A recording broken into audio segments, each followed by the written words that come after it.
I think it's still morning. Good morning. Good morning. Good morning. And I think it's just a week after session. Is that true? 2 weeks. We had 2 weeks? The missing week. And I think we also had a clock change last night. How many of you woke up bright and early Well, early. and then looked at your clock and thought, come on, clock, get with it? So wonderful. Fall back. Yeah, session was wonderfully strong, and time is beyond chronology, beyond the clocks and calendars. And we have this feeling of continuing, right?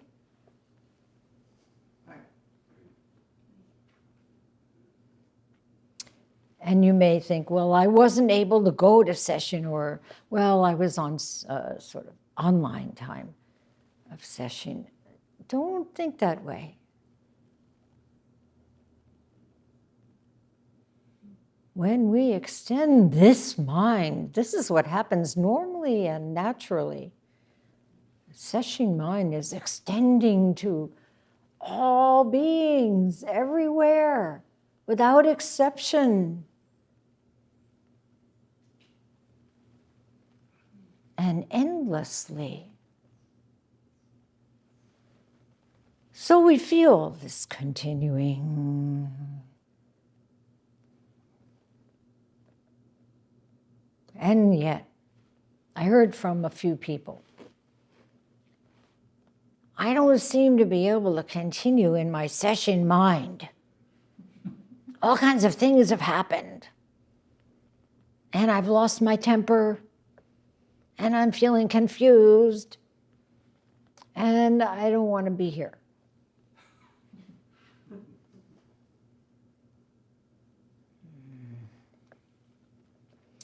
So this really points up the necessity for all of us to do this intensive training practice. Some of you have done it before, I don't know when, 2006, 2008, and figure, well, I don't need to do it again. That's fine. But we're all doing it. Some of you thought, oh, I can't. No way. I forgot to tell you to please face this way, and I'll have some tea.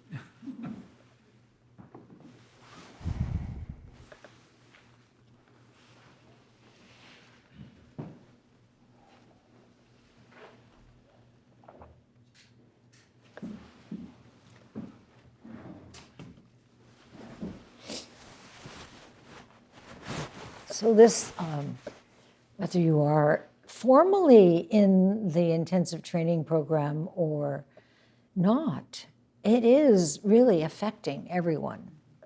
Yeah? It's not just a question of reading books, of course. Books can point the way, books can inspire us, but it's really about encouraging us to trust our inner master. Trust what we ourselves can experience, have experienced, and will experience. Isn't that wonderful?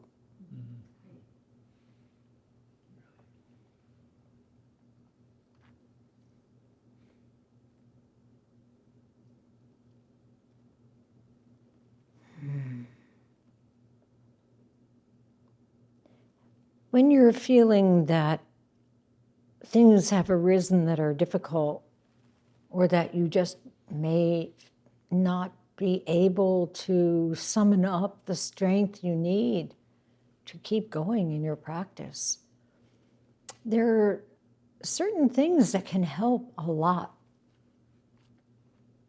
And one of them you won't want to hear about, but I'll tell you anyway. It's memorization.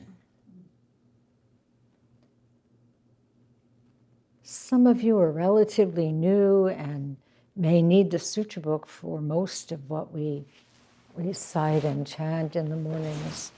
Others of you have been around a long time.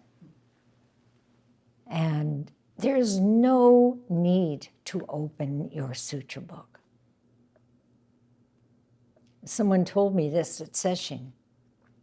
He had not yet memorized Teisho, the great compassionate Dharani, which we just chanted for the second time this morning. And he said, I just didn't pick it up. I didn't pick up my book, and I knew it. How did that happen? You don't realize how much is within you until you give over to it, really, you know?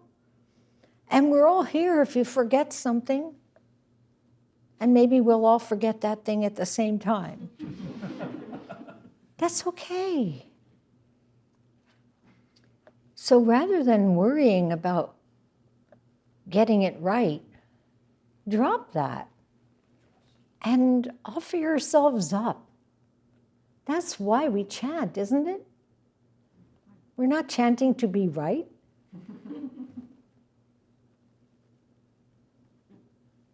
And every time you practice on your own,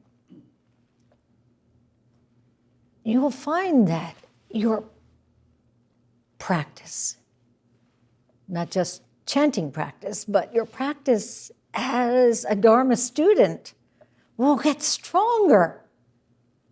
So when you hear yourself whining, immediately pick up your sutra book and recite by yourself, and then close it and chant it by yourself. You may only get to 1.5 lines. That's okay. Do it again. Every time you do it, you know the content of that particular sutra or dharani has power. So don't think about it as ordinary memorization. It's not like memorizing all of the bones in the body. That may help you too, but every time you recite one line of Teisho, a great compassionate dharani, it's not about what it means. It doesn't mean anything in this usual logical sense, rational sense. You can read the translation. Oh, the blue-necked one. Okay. But feel it. Our practice is a practice of feeling, of the heart opening, extending this heart-mind. Okay, Shin is heart-mind. It's not intellect. Right?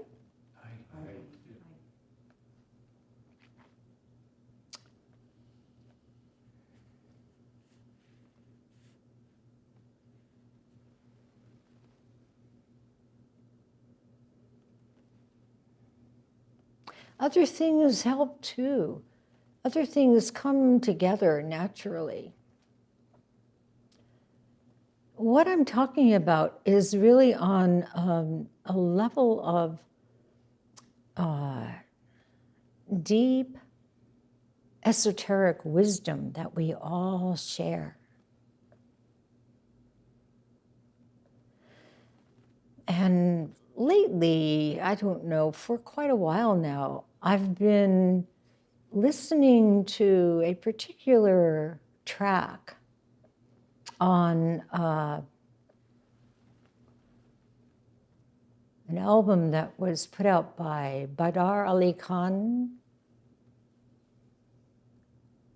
He's no longer with us in his corporeal body, but very powerful.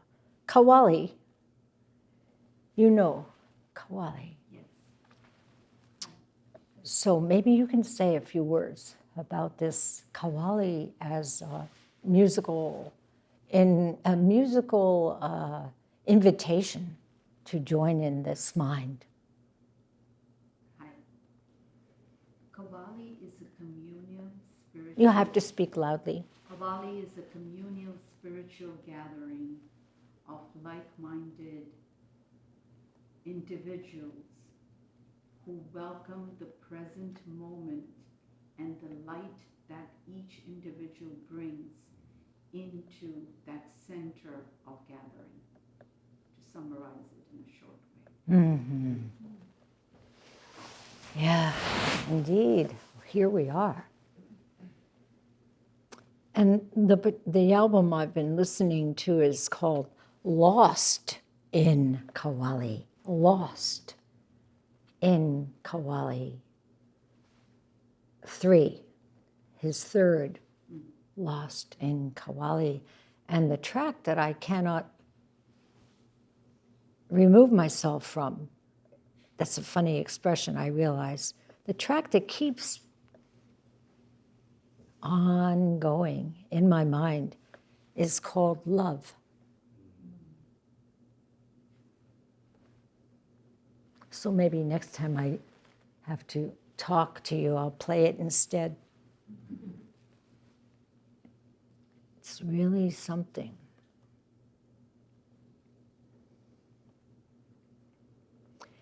And I was moved to return to a particular koan somehow, just feeling this lost in Kawali. It brought me to a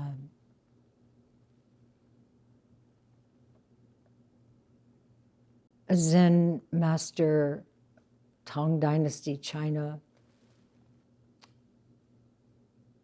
I'm sure you have experienced, those of you who have gone through the koans, that certain Zen masters just have a, what shall I call it? Almost like a familial feeling. You just feel, oh, this is my family. And for me, it's Isan Ryu. Isan Ryu. And the anniversary session at Daibusatsu Zendo in 2023, I spoke about Isan, which I had in many times, but in that case, in that time, 6th day of that 47th anniversary session, I had come to the end of the Iron Flute collection. So case 100, maybe some of you were there. I don't know. Kushu, do you remember? Not that year. Maybe Chikyo. Anyway, that case.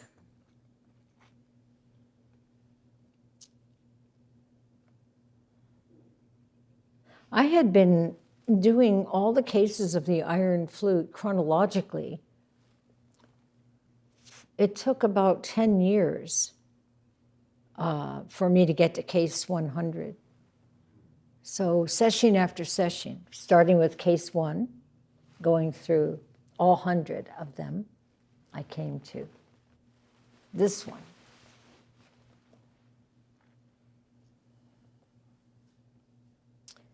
For those of you who may not remember or may not ever have experienced the Iron Flute, it was a collection that was compiled by Genro Oryu. He was a Japanese Soto master. It was published fairly recently in 1783. And his successor, who was Fugai Honko, added very sharp, sardonic commentaries throughout each of the cases. And then in 1939, a little more recently, Nyogen Senzaki began translating it. So those of us who have read The Iron Flute owe a great debt to Senzaki. First, he began in 1939 with the assistance of his disciple Kongetsu Ruth Strout McCandless. And he continued working on it even after he was imprisoned by the US government at Heart Mountain concentration camp in Wyoming. And he would use a portable typewriter that Ruth McCandless had lent him and then mail her his, we might say, kind of stumbling English translations, and she would do her best to edit them. And eventually it was published, but not until 1964 by Tuttle. 64, when did Senzaki pass away? 58. 58. Year I was born, that's why I remember. You were born that year. Wonderful. And so this case, as I said, features Isan Ryu Zenji. He lived from 771 to 853. And he appears in many cases: Mumonkan, Gateless Barrier, Hekigon Roku, Blue Cliff Record, the Book of Serenity, Rinzai Roku. It's even Entangling Vines.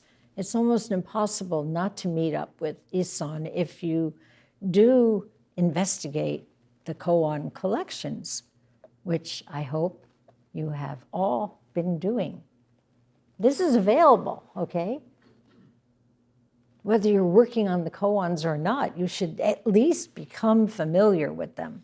How many of you have read all of those collections?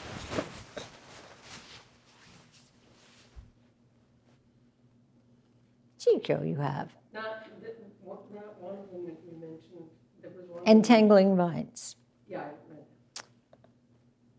Anyway, it's something, again, when you feel, dispirited, I don't know, my practice isn't really going very well, shut up. Open one of those collections. Entangle yourself in it. Those entangling vines, you know? Don't think, it's too hard. I don't understand this. Again, it's not about the intellect. Feel it. Well, this Isan Ryu became a monk at the age of 15 and went to practice at the great Hyakujo Ekai's monastery. You all are familiar with Hyakujo if you have done any koan work whatsoever, because he comes up quite frequently. Of course, Hyakujo, then disciple Obaku, then disciple Rinzai.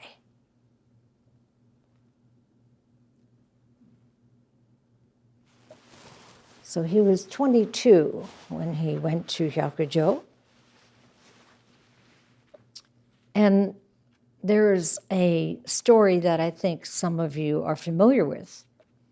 One night, Hyakujo went into the zendo, and he saw one monk sitting, doing zuiza.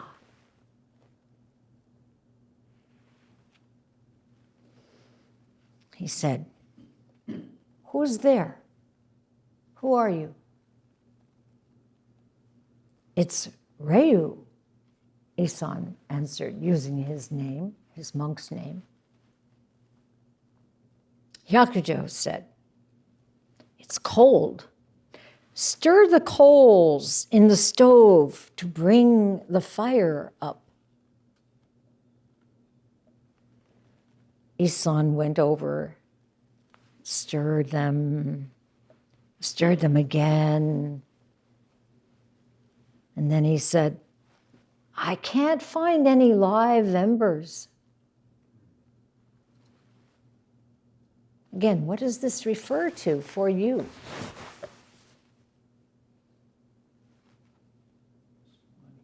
Your samadhi. You can't find any live embers. Nothing left. Huh? There's nothing, you have nothing left. Yeah. That sense of feeling, I can't do it. I just can't do it. Nothing's happening. Some people get to a point in their practice when they are flatlining. You know what flatlining means? Huh? No heartbeat. Dead. Almost dead. I did it for about 8 seconds. Session? No, just kidding. So Hyakujo got up and took the tongs and reeking deep down, brought up a tiny ember. He showed it to Isan and said, "What is this?" At that, Isan's ember burst into flames.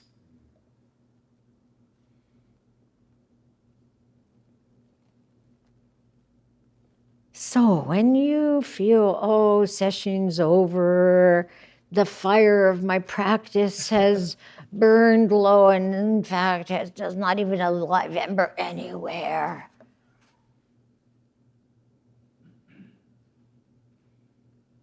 Don't just accept that. Search, rake, dig. It's there.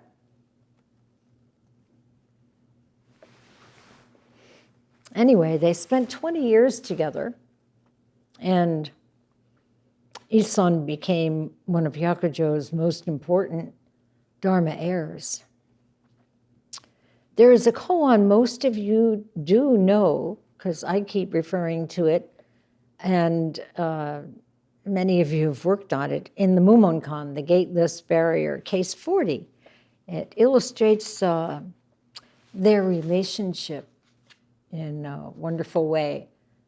What was Isan doing in Case 40? Maybe you need me to prompt you. In Case 40, he was Tenzo at Hyakujo's place. Now you remember the interaction? I'll help you act it out.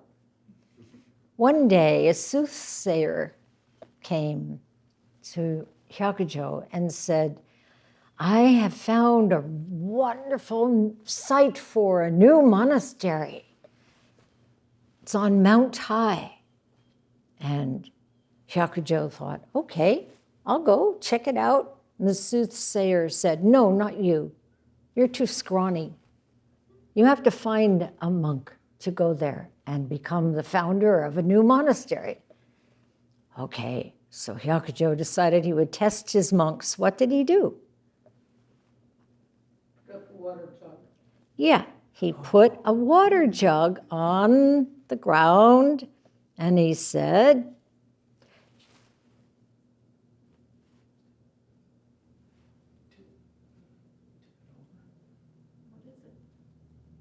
You cannot call this a pitcher. "You cannot call this a water jug or a pitcher," or whatever you want to say for the translation. "You cannot call this a water jug. What will you call it?" So the head monk said, Can't call it a stump. Yeah, right. You can't call it a stump.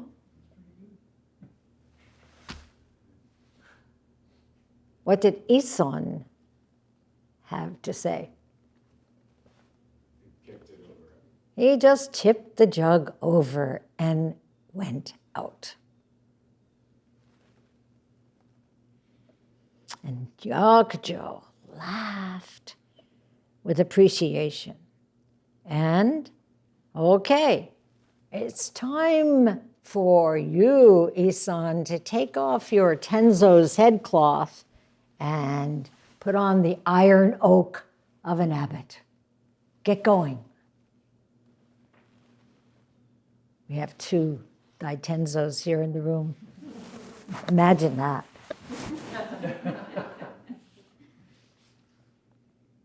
So he went off to the mountain, to Mount Tai.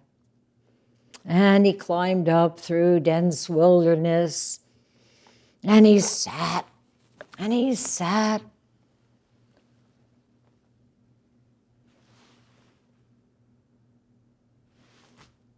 Nobody came. You're supposed to start a monastery. He was alone. 8 years went by. He finally, feeling extremely dejected and unworthy, decided, I give up. I'm going back. I'm leaving. I'm walking. He started down the mountain. And this part, many of you will remember. What happened? Tiger A tiger came. grabbed him and brought him back up. How did he grab him? Huh? By the sleeve. With his paw? With his mouth. Yeah. Yeah. Grabbed his sleeve with his mouth. And pulled him back up the mountain. Okay.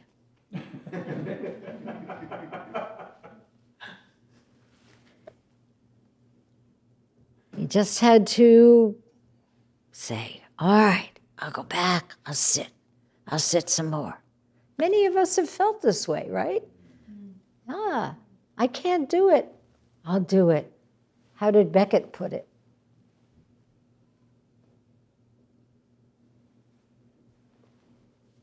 Fail better. Okay, sat. Abandoning all hopes and expectations. And here we all are. We may be clinging to hopes and expectations, but as long as we cling, we cannot realize who we truly are. I'm feeling unworthy. I'm just sitting in misery and pain. I might as well leave. You get it? That's the problem. Hopeless. Yes, we must become hopeless. We must become one with our despair. And then, for each of us, comes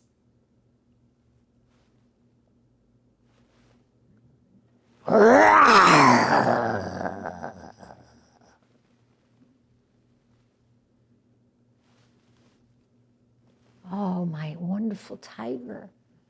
How wonderful to see you again.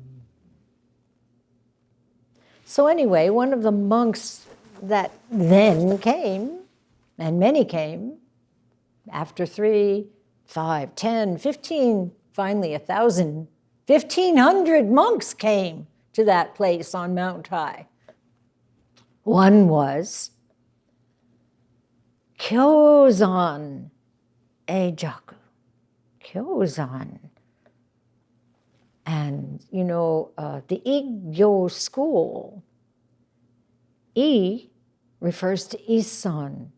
Gyo refers to Kyozan. The Kyo is sometimes pronounced Gyo. So the first characters of their names became the name of this school, which was the first of the 5 houses of Tang Dynasty Zen. Oh yes, thank you for reminding me.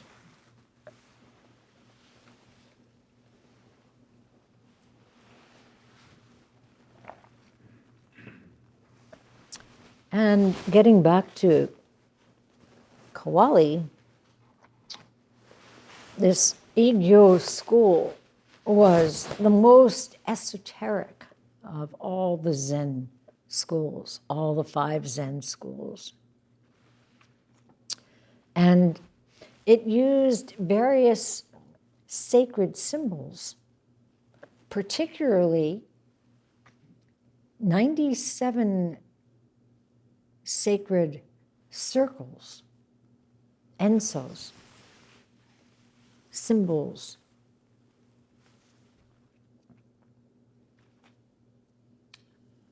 To express exactly what you said.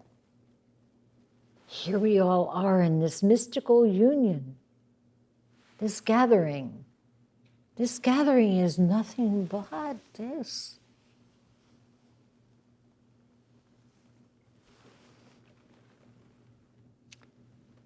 And just a note, a side note, the symbols of the Igyo school came down through a secret text that originated with the 6th ancestor, Wenang, or Eno in Japanese. And he passed it down to his successor, the brilliant Master Chu, national teacher Chu Kokushi. And he gave it to his heir, Tongen Oshin. And Kyozan started his practice under Tongen. So this is what was coming through Kyozan. And at some point, he left Tongen's place and went to Isan. So we don't have much time left, and I wanted to tell you so much more, but I will just tell you a little bit now, and then in another, maybe we'll listen to Kawali, and I'll finish my story later, some other time. But let me just tell you this much. At some point when Kyozan was with Isan, he asked, "What is the true abode of Buddha?" Isan answered, "Think of the unfathomable." Now, many of us sit in Zazen thinking. There's no problem with thinking. Wake up in this thought right here, right now. This thought is the unfathomable. We just forget that and take only the outer circumstances of the thought and get lost in it. Not lost in Kawali, lost in stupid fantasies. But right in the midst, we can return to this unfathomable. Some of you may remember from our recitation of Daito Kokushi's admonitions, just face the inconceivable 24 hours a day. We are. But we forget.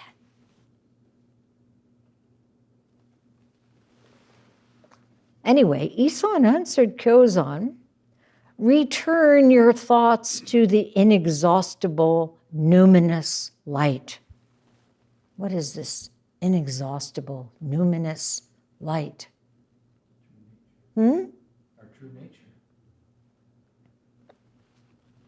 How do we start morning service? You are the light itself.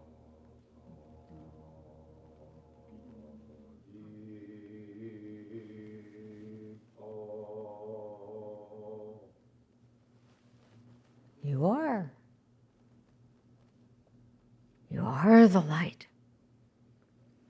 So now, Kyozan, remember, had spent time with Tongen. He was already primed for this, absolutely ready. With the readiness of time, he was ready for what came next, which is,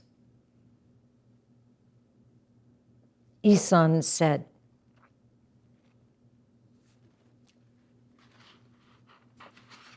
somewhere I have this next passage. Isan said,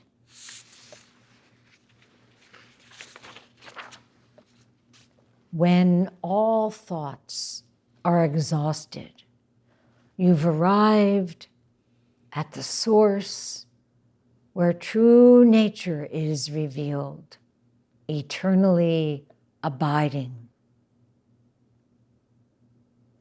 That place where there is no difference between noumena and phenomena is the true abode of Buddha. And at that, Kyozan experienced profound awakening. So I'll leave you there.